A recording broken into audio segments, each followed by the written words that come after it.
વિશ્વ પ્રસિદ્ધ હડપ્પન સંસ્કૃતિના અવશેષો ધરાવતા ધોળાવીરાનું વર્લ્ડ હેરિટેજ સાઇટમાં સમાવેશ થતા કેન્દ્ર અને રાજ્ય સરકાર દ્વારા વિવિધ પ્રકારના વિકાસ માટે કેન્દ્ર સરકાર અને રાજ્ય સરકારની 200 કરોડની ફાળવણી કરી છે, જેમાં કેન્દ્ર સરકાર સોશિયલ ટુરિઝમ ઝોનની સ્થાપના માટે ભંડોળ આપે છે, ત્યારે રાજ્યના પ્રવાસન વિભાગે પણ આ વર્ષના બજેટમાં ધોળાવીરાને બ્રાઉનફિલ્ડ એસટીઝેડ જ્યારે સિરક્રીકનો ગ્રીનફિલ્ડ સ્પેશિયલ ટુરિઝમ ઝોન તરીકે જાહેર કરવામાં આવશે. ગુજરાતના પ્રવાસન વિભાગે રાજ્યમાં સ્પેશિયલ ટુરિઝમ ઝોન વિકસાવવા માટે 200 કરોડ રૂપિયા ફાળવ્યા છે. આ સૂચિત ઝોનને ગ્રીનફિલ્ડ અને બ્રાઉનફિલ્ડ બંને પ્રોજેક્ટ તરીકે વિકસાવવામાં આવશે.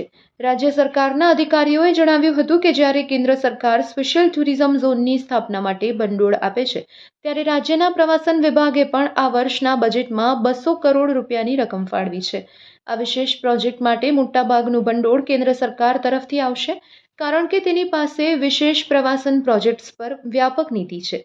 રાજ્ય સરકાર સંપૂર્ણપણે નવી સાઇટ્સ વિકસાવવા તેમજ હાલની સાઇટ્સને એસટીઝેડમાં રૂપાંતરિત કરવા માંગે છે. અધિકારીઓએ જણાવ્યું હતું, સૂત્રોના જણાવ્યા અનુસાર ધોળાવીરા, શિવરાજપુર, સિરક્રીક અને બનાસકાંઠાના સરહદી વિસ્તારો ગામોને એસટીઝેડ તરીકે વિકસાવવાની દરખાસ્ત છે, જ્યારે ધોળાવીરા, દ્વારકાના શિવરાજપુર અને બનાસકાંઠાના સરહદી વિસ્તારો માટે બ્રાઉનફિલ્ડ એસટીઝેડ તરીકે વિકસાવવામાં આવશે, ત્યારે સિરક્રીક વિસ્તારોને ગ્રીનફિલ્ડ એસટીઝેડ તરીકે વિકસાવવાની દરખાસ્ત છે.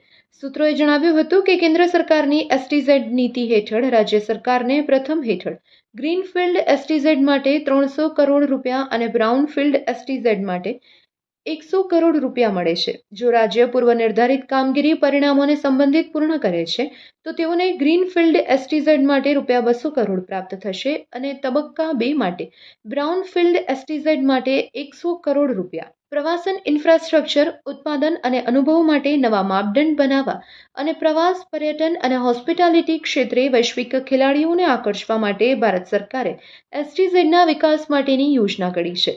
આ યોજના પર્યટનના અનુભવને વધારવા માટે ખાનગી ક્ષેત્ર સાથે ભાગીદારીમાં સંકલિત મોટા પાયે આધુનિક પ્રવાસન એન્ક્લેવ વિકસાવવાની છે.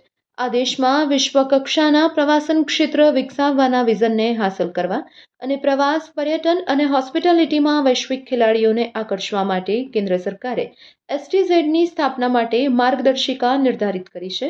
દરેક એસટીઝેડની અનન્ય ઓળખ હોવી આવશ્યક છે. રાજ્ય સરકારે આવા પ્રોજેક્ટ માટે વ્યાપક માસ્ટર પ્લાન પ્રદાન કરવો જોઈએ. વધુમાં પ્રોજેક્ટ ટકાઉ અને જવાબદાર હોવા જોઈએ. સમગ્ર વિસ્તારના સંકલિત વિકાસ પર ધ્યાન કેન્દ્રિત કરવું જોઈએ. માર્ગદર્શિકા કહે છે કે આવા પ્રોજેક્ટ્સ વિકસાવવાનું ધ્યાન આંતરરાષ્ટ્રીય પ્રવાસીઓને આકર્ષવા પર હોવું જોઈએ.